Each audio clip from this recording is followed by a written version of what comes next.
ನಾಳೆ ಏಪ್ರಿಲ್ 1 ಗೃಹಲಕ್ಷ್ಮಿ ಯೋಜನೆಯ 4,000 ರೂಪಾಯಿ ಹಣ ಗೃಹಲಕ್ಷ್ಮಿಯರ ಅಕೌಂಟ್ಗಳಿಗೆ ಜಮೆ ಆಗ್ತಾ ಇದೆ. ಹೌದು ಸ್ನೇಹಿತರೆ, ನಿಮಗೆ ಟೋಟಲ್ ಆಗಿ 4,000 ರೂಪಾಯಿ ಹಣ ನಾಳೆ ಬೆಳಿಗ್ಗೆ 10 ಗಂಟೆಯಿಂದನೇ ಜಮೆ ಆಗಲಿಕ್ಕೆ ಸ್ಟಾರ್ಟ್ ಆಗುತ್ತೆ. ಕರ್ನಾಟಕದಲ್ಲಿ ಇರುವಂತಹ ಪ್ರತಿಯೊಬ್ಬ ಮಹಿಳೆಯರು ಕೂಡ ತಪ್ಪದೆ ನೋಡಲೇಬೇಕಾದಂತಹ ಈ ಒಂದು ವಿಡಿಯೋ. ನಿಮಗೆ ಗೃಹಲಕ್ಷ್ಮಿ ಯೋಜನೆಯ ಕಡೆಯಿಂದ ಪ್ರತಿ ತಿಂಗಳನ್ನು ಕೂಡ ಹಣವನ್ನು ಪಡಿತಾ ಇದ್ರಿ, ಆದರೆ ಇಲ್ಲಿ ಕಳೆದ 2 ರಿಂದ 3 ತಿಂಗಳುಗಳಾಯಿತು ಸರಿಯಾದಂತಹ ರೀತಿ ಹಣ ಬಂದಿದ್ದಿಲ್ಲ.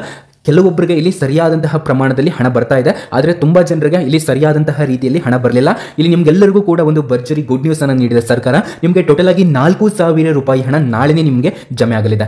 ಸ್ನೇಹಿತರೆ, ನಾಳೆ ನಿಮ್ಮ ಒಂದು ಖಾತೆಗಳಿಗೆ ಗೃಹಲಕ್ಷ್ಮಿ ಯೋಜನೆಯ ಕಡೆಯಿಂದ ಇಲ್ಲಿ ನಾನೇ ಖುದ್ದಾಗಿ ರಿಸರ್ಚ್ ಮಾಡಿರುವಂತಹ ಒಂದು ಮಾಹಿತಿಯನ್ನು ಕೂಡ ನಾನು ನಿಮಗೆ ತಿಳಿಸ್ತೇನೆ. ಇಲ್ಲಿ ನಿಮಗೆ ಟೋಟಲ್ ಆಗಿ 4,000 ರೂಪಾಯಿ ಹಣಗಳು ನಿಮ್ಮ ಖಾತೆಗಳಿಗೆ ಜಮೆ ಆಗ್ತಾ ಇರುವಂತದ್ದು. ಸ್ನೇಹಿತರೆ ನೋಡಿ, ಈ ಒಂದು ವಿಡಿಯೋ ತುಂಬಾ ಅಂತಂದ್ರೆ ತುಂಬಾನೇ ಇಂಪಾರ್ಟೆಂಟು. ದಯವಿಟ್ಟು ಈ ಒಂದು ವಿಡಿಯೋನ ಸಂಪೂರ್ಣವಾಗಿ ಕೊನೆವರೆಗೂ ಕೂಡ ನೋಡಿ ಸ್ನೇಹಿತರೆ. ದಯವಿಟ್ಟು ಕೊನೆವರೆಗೂ ನೋಡಿ ಕೂಡ ನೋಡಿ. ನೀವು ಲೈಕ್ ಅಥವಾ ಸಬ್ಸ್ಕ್ರೈಬ್ ಮಾಡದೇ ಇದ್ರೂ ಕೂಡ ನನಗೇನು ಪ್ರಾಬ್ಲಮ್ ಇಲ್ಲ, ಬಟ್ ಈ ಒಂದು ವಿಡಿಯೋನ ತಪ್ಪದೆ ಕೊನೆವರೆಗೂ ಕೂಡ ನೋಡಿ. ನಾನು ಹೇಳುವಂತಹ ಮಾಹಿತಿ ನಿಮಗೆ ಅರ್ಥ ಆಗಬೇಕು, ಆ ಒಂದು ಉದ್ದೇಶದಿಂದ ನಾನು ನಿಮಗೆ ಹೇಳ್ತಾ ಇದ್ದೇನೆ. ಯಾಕಂತಂದ್ರೆ ನಿಮಗೆ ತುಂಬಾ ದಿನಗಳ ನಂತರ ಒಂದು ಭರ್ಜರಿ ಗುಡ್ ನ್ಯೂಸ್ ಆದ್ರೆ ಸಿಕ್ಕಿದೆ ಗೃಹಲಕ್ಷ್ಮಿ ಯೋಜನೆಯಲ್ಲಿ. ಹಾಗಾಗಿ ಬನ್ನಿ ಸ್ನೇಹಿತರೆ, ಈ ಒಂದು ವಿಡಿಯೋನ ಸ್ಟಾರ್ಟ್ ಮಾಡೋಣ.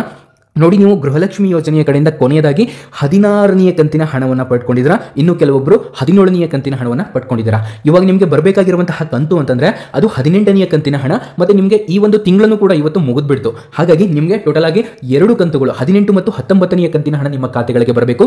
ಈ 2 ಕಂತುಗಳ ಹಣ ನಿಮ್ಮ ಖಾತೆಗಳಿಗೆ ಸ್ನೇಹಿತರೆ, ಈ 2 ಕಂತುಗಳ ಹಣ ನಾಳೆ ನಿಮ್ಮ ಖಾತೆಗಳಿಗೆ ಜಮೆ ಆಗ್ತಾ ಇರುವಂತದ್ದು. ಸೊ ಇದ್ರ ಬಗ್ಗೆ ಇನ್ನೂ ಕೆಲವೊಂದಿಷ್ಟು ಮಾಹಿತಿಗಳು ಬಂದಿದ್ದಾವೆ. ಈ ಎಲ್ಲ ಮಾಹಿತಿಯನ್ನು ತಿಳ್ಕೊಳ್ತಾ ಹೋಗೋಣ. ಬನ್ನಿ ಈ ಒಂದು ವಿಡಿಯೋನ ಮುಂದುವರಿಸೋಣ. ಸ್ನೇಹಿತರೆ, ಈ ಒಂದು ವಿಡಿಯೋನ ಕಂಟಿನ್ಯೂ ಮಾಡೋಕ್ಕಿಂತ ಮೊದಲು ನೋಡಿ, ನಾನು ನಿಮಗೆ ಒಂದು ಚಿಕ್ಕ ರಿಕ್ವೆಸ್ಟ್ ಅನ್ನು ಹೇಳ್ತೇನೆ. ನೋಡಿ, ನಾವು ಕೂಡ ಒಂದು ವಿಡಿಯೋ ಮಾಡಬೇಕು ಅಂತಂದ್ರೆ ಸಾಕಷ್ಟು ಶ್ರಮ ಪಟ್ಟಿರ್ತವೆ. ನಮ್ಮ ಶ್ರಮಕ್ಕೆ ಪ್ರತಿಫಲವಾಗಿ ನಿಮ್ಮಿಂದ ಕೇವಲ ಒಂದೇ ಒಂದು ಲೈಕ್ ಅನ್ನು ಕೇಳ್ತಾ ಇದ್ದೇನೆ. ನಿಮ್ಮ ಎಡಗಡೆ ಸೈಡ್ ಒಂದು ಲೈಕ್ ಬಟನ್ ಇದೆ, ಅದರ ಮೇಲೆ ಪ್ರೆಸ್ ಮಾಡಿಬಿಟ್ಟು ದಯವಿಟ್ಟು ತಪ್ಪದೆ ಒಂದು ಲೈಕ್ ಅನ್ನು ಮಾಡಿ. ಹಾಗೆ ಸ್ನೇಹಿತರೆ, ಈ ಒಂದು ವಿಡಿಯೋಗೆ ಕೇವಲ ನಾನು 500 ಲೈಕ್ಸ್ ಗಳನ್ನ ಮಾತ್ರ ಕೇಳ್ತಾ ಇದ್ದೇನೆ. ನೀವೆಲ್ಲರೂ ಕೂಡ ಮಾಡಿದ್ರೆ, ಈ ಒಂದು ವಿಡಿಯೋನ ನೋಡ್ತಾ ಇರುವಂತಹ ಪ್ರತಿಯೊಬ್ಬ ವೀಕ್ಷಕರು ಕೂಡ ಮಾಡಿದ್ರೆ ತಪ್ಪದೆ ಇನ್ನೂ ಕೂಡ ಜಾಸ್ತಿನೇ ಆಗುತ್ತೆ. ದಯವಿಟ್ಟು ಒಂದೇ ಒಂದು ಲೈಕ್ ಅನ್ನು ಮಾಡಿ. ಹಾಗೆ ನೋಡಿ, ನಾವು ನಿಮಗೆ ಒರಿಜಿನಲ್ ಇನ್ಫಾರ್ಮೇಷನ್ ಮಾತ್ರ ನೀಡ್ತೇವೆ, ಯಾವುದೇ ರೀತಿ ಬೇಡದಿರುವಂತಹ ವಿಡಿಯೋಸ್ಗಳನ್ನು ಅಪ್ಲೋಡ್ ಮಾಡೋದಿಲ್ಲ. ನೀವೆಲ್ಲರೂ ಕೂಡ ಕೆಳಗಡೆ ಒಂದು ಸಬ್ಸ್ಕ್ರೈಬ್ ಬಟನ್ ಇರುತ್ತೆ, ಅದರ ಮೇಲೆ ಪ್ರೆಸ್ ಮಾಡಿಬಿಟ್ಟು ನೀವು ತಪ್ಪದೆ ಒಂದು ಸಬ್ಸ್ಕ್ರೈಬ್ ಕೂಡ ಆಗಬಹುದಾಗಿರುತ್ತೆ. ಓಕೆ, ಬನ್ನಿ ತಡ ಮಾಡಬೇಡ. ನೋಡಿ, ಗೃಹಲಕ್ಷ್ಮಿ ನೀವು ಗೃಹಲಕ್ಷ್ಮಿ ಅಂದ್ರೆ ನೆನಪಾಗೋದೇನಪ್ಪ ಅಂತಂದ್ರೆ 2,000 ರೂಪಾಯಿ ಹಣ.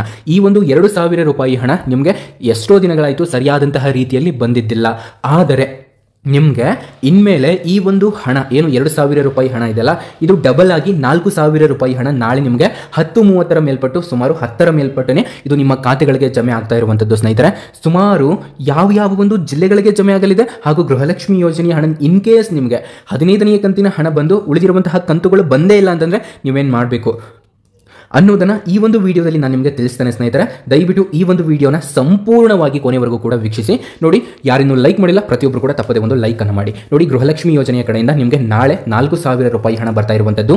ಯಾರ್ಯಾರಿಗೆ ಇದು 4,000 ರೂಪಾಯಿ ಹಣ ಬರ್ತಾ ಇದೆ ಅಂತ ತಿಳಿಸಿ ಕೊಟ್ಬಿಡ್ದಾನೆ, ತಡ ಮಾಡೋದು ಬೇಡ. ನೋಡಿ, ಇಲ್ಲಿ ಕರ್ನಾಟಕದಲ್ಲಿ ಇರುವಂತಹ ಎಲ್ಲ ಒಂದು ಜಿಲ್ಲೆಯ ತಾಲೂಕುಗಳಿಗೂ ಕೂಡ ಈ ಒಂದು ಹಣ ಬರ್ತಾ ಇದೆ. ಇನ್ ಕೇಸ್ ಸರ್ ನಮಗೆ ಇನ್ನೂ ಕೂಡ ಹೆಚ್ಚಿನ ಮಾಹಿತಿ ಬೇಕು ಅಂತಂದ್ರೆ ನಾನು ಈ ಒಂದು ವಿಡಿಯೋ ಕೆಳಗಡೆ ಲಿಂಕ್ ಅನ್ನು ಕೊಡ್ತೇನೆ, ದಯವಿಟ್ಟು ಅದನ್ನ ಕ್ಲಿಕ್ ಮಾಡಿಬಿಟ್ಟು ನೀವು ನೋಡಬಹುದು. ಅಂತಂದ್ರೆ ಜಿಲ್ಲೆಗಳ ಒಂದು ಲಿಸ್ಟ್ ಬೇಕಂದ್ರೆ ಅದನ್ನ ನೀವು ನೋಡಬಹುದಾಗಿರುತ್ತೆ. ನೋಡಿ ಸ್ನೇಹಿತರೆ, ನಾನು ನಿಮಗೆ ಏನಪ್ಪ ಒಂದು ಮಾಹಿತಿನ ಹೇಳಬಲ್ಲೆ ಅಂತಂದ್ರೆ ಈ ಒಂದು ವಿಡಿಯೋನ ಸಂಪೂರ್ಣವಾಗಿ ಕೊನೆವರೆಗೂ ಕೂಡ ನೋಡಿ. ಯಾಕಂತಂದ್ರೆ ಇನ್ನೂ ಕೂಡ 2 ರಿಂದ 3 ಮಾಹಿತಿಗಳಿದಾವೆ ನಿಮ್ಮ ಒಂದು ಗೃಹಲಕ್ಷ್ಮಿ ಯೋಜನೆಗೆ ಸಂಬಂಧಪಟ್ಟಂತೆ.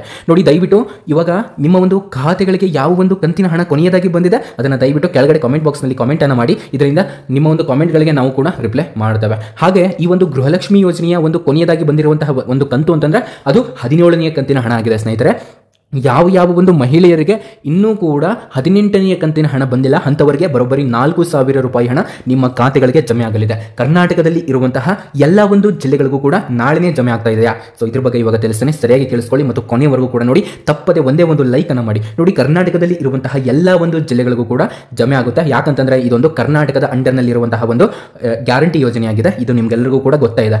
ಹಾಗಂತ ನಾಳೆ ಒಂದೇ ದಿನ ಇದು ಎಲ್ಲರಿಗೂ ಕೂಡ ಜಮೆ ಆಗ್ಬಿಡುತ್ತೆ ಅಂತ ನೋಡಿದ್ರೆ, ಸೊ ಇದ್ರ ಬಗ್ಗೆ ಕೂಡ ನಾವು ರಿಸರ್ಚ್ ಮಾಡಿದಾಗ ನಮಗೆ ಗೊತ್ತಾಗಿದ್ದೇನಪ್ಪ ಅಂತಂದ್ರೆ ನಿಮಗೆ ನಾಳೆ ಒಂದೇ ದಿನನೇ ಎಲ್ಲ ಹಣನೂ ಕೂಡ ಜಮೆ ಆಗೋದಿಲ್ಲ. ಸ್ನೇಹಿತರೆ, ದಯವಿಟ್ಟು ನೀವು ವೇಟ್ ಮಾಡಬೇಕಾಗುತ್ತೆ. ನೀವು ವೇಟ್ ಮಾಡಿ, ನಿಮಗೆ ಆದಷ್ಟು ಬಹಳಷ್ಟು ಜನರಿಗೆ ಈ ಒಂದು ಗೃಹಲಕ್ಷ್ಮಿ ಯೋಜನೆಯ ಏನು ಒಂದು ಹಣ ಇದೆಯಲ್ಲ ಅದೆಲ್ಲವೂ ಕೂಡ ನಿಮಗೆ ನಾಳೆ ಒಂದೇ ದಿನ ಜಮೆ ಆಗೋದಿಲ್ಲ, ನಾಳೆ ಜಮೆ ಆಗಲಿಕ್ಕೆ ಸ್ಟಾರ್ಟ್ ಆಗುತ್ತೆ ಅಷ್ಟೇ. ನಾಳೆ ಜಮೆ ಆಗಲಿಕ್ಕೆ ಸ್ಟಾರ್ಟ್ ಆದರೆ ಕಳೆದ ಒಂದು ವಾರದಿಂದನೂ ಕೂಡ ಇದು ಜಮೆ ಆಗಲಿಕ್ಕೆ ಟೈಮನ್ನು ತಗೊಳುತ್ತೆ. ನಾಳೆ ಅಂತಂದರೆ ಸುಮಾರು 1 ವಾರ ಬೇಕು ನಿಮಗೆ. ನಾಳೆ ಈ ಒಂದು ಅಂತಂದರೆ ನಾಳೆ ನಿಮಗೆಲ್ಲರಿಗೂ ಕೂಡ ಗೊತ್ತೇ ಇದೆ, ನಾಳೆ ಏಪ್ರಿಲ್ 1 ಆಗಿರುತ್ತೆ. ಸೊ ನಾಳೆ ಈ ಒಂದು ತಾರೀಕಿನಂದು ನಿಮ್ಮ ಒಂದು ಗೃಹಲಕ್ಷ್ಮಿ ಯೋಜನೆಯ ಹಣ ಜಮೆ ಆಗಲಿದೆ ನಿಮ್ಮೆಲ್ಲರ ಖಾತೆಗಳಿಗೂ ಕೂಡ ಸ್ನೇಹಿತರೆ. ನಾಳೆ ಜಮೆ ಆಗಲಿಕ್ಕೆ ಸ್ಟಾರ್ಟ್ ಆಗುತ್ತೆ. ಇನ್ನೇನು ಕೆಲವೊಂದಿಷ್ಟು ಸಮಯವನ್ನು ತಗೊಂಡ್ಬಿಟ್ಟು ಆದಷ್ಟು ಬೇಗ ನಿಮ್ಮ ಒಂದು ಖಾತೆಗಳಿಗೆ ಈ ಒಂದು ಹಣ ಬರುತ್ತೆ ಅಂತ ಹೇಳ್ಬಹುದು. ಹಾಗೆ ಇನ್ನೊಂದು ಚಿಕ್ಕ ಒಂದು ಲೇಟೆಸ್ಟ್ ಆಗಿರುವಂತಹ ಅಪ್ಡೇಟ್ ಇದೆ ಸ್ನೇಹಿತರೆ, ಅದ್ರ ಬಗ್ಗೆ ನಾನು ನಿಮಗೆ ಈ ಒಂದು ವಿಡಿಯೋದಲ್ಲಿ ತಿಳಿಸ್ತೇನೆ. ದಯವಿಟ್ಟು ಸಂಪೂರ್ಣವಾಗಿ ಕೊನೆವರೆಗೂ ಕೂಡ ನೋಡಿ. ಏನಪ್ಪಾ ಅಂತಂದ್ರೆ ಇವಾಗ ಗೃಹಲಕ್ಷ್ಮಿ ಯೋಜನೆಯ ಕಡೆಯಿಂದ ಬಹಳಷ್ಟು ಜನರಿಗೆ 15ನೇ ಕಂತಿನ ಹಣ ಅಷ್ಟೇ ಬಂದಿದೆ. ಯಾಕೆ ಅಂತ ನೋಡಿದಾಗ ಸೊ ಬಹಳಷ್ಟು ಜನರಿಗೆ ಇಲ್ಲಿ ಅವರವರ ಒಂದು ಏನು ಬ್ಯಾಂಕ್ ಖಾತೆ ಇದೆಯಲ್ಲ ಅದರಲ್ಲಿ ಎಲ್ಲ ಹಣವನ್ನು ಅವರು ತಗೊಂಡ್ಬಿಡ್ತಾರೆ. ಅಂತಂದ್ರೆ ಮಿನಿಮಮ್ ನೀವು 500 ರೂಪಾಯಿ ಹಣವನ್ನು ಅದರಲ್ಲಿ ಇಡಬೇಕಾಗುತ್ತೆ. ಹಾಗಾಗಿ ಇದರಿಂದ ನಿಮಗೆ ಹಣ ಬರಲ್ಲ ಅಂತಲ್ಲ, ಬರುತ್ತೆ, ಸ್ವಲ್ಪ ಲೇಟ್ ಆಗುತ್ತೆ ನೀವು ಈ ತರ ಮಾಡೋದ್ರಿಂದ. ಹಾಗಾಗಿ ಈ ತರ ಎಲ್ಲ ಮಾಡ್ಲಿಕ್ಕೆ ಹೋಗ್ಬೇಡಿ. ಮಿನಿಮಮ್ 500 ರೂಪೀಸ್ ಆದರೂ ಅದರಲ್ಲಿ ಇಟ್ಕೊಳ್ಳಿ. ಇನ್ ಕೇಸ್ ನಿಮಗೆ ಎಮರ್ಜೆನ್ಸಿ ಏನಾದರೂ ತುಂಬಾ ಎಮರ್ಜೆನ್ಸಿ ಇತ್ತಂತಂದ್ರೆ ನೀವು ತಗೊಂಡು ಮತ್ತೆ ಅದರಲ್ಲಿ ಹಾಕಿ ಮಿನಿಮಮ್ 500 ರೂಪೀಸ್ ತನಕ ಹಣವನ್ನು ನೀವು ಇಟ್ಕೊಳ್ಳಿ ಅಂತ ಹೇಳ್ಬಹುದು. ಹಾಗೆ ಈ ಒಂದು ವಿಡಿಯೋನ ತಪ್ಪದೆ ಎಲ್ಲರಿಗೂ ಕೂಡ ಶೇರ್ ಮಾಡಿ. ನೋಡಿ ನಾವು ನಿಮಗೆ ಇದೇ ತರ ಅನೇಕ ವಿಡಿಯೋಸ್ಗಳನ್ನ ಅಪ್ಲೋಡ್ ಮಾಡ್ತಾ ಇರ್ತೇವೆ. Okay, thank you so much for your watching.